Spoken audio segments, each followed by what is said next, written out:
தேவையான அளவு உப்பு சேர்த்துக்கிறேன். 2 பெரிய பாவக்காய் கட் பண்ணி வச்சுருக்கேன், அதை சேர்த்துக்கிறேன்.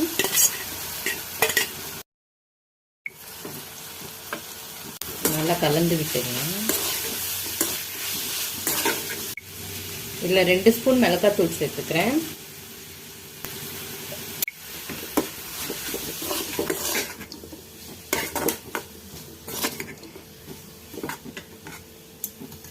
இந்த காய் முழுகிற அளவுக்கு நான் தண்ணி ஊற்றுறேன்.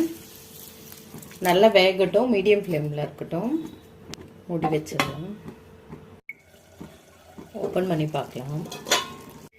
பாவக்காய் வெந்துடுச்சு. லோ ஃப்ளேமில் வைக்கிறேன். தண்ணிலாம் சுண்டிட்டோம்.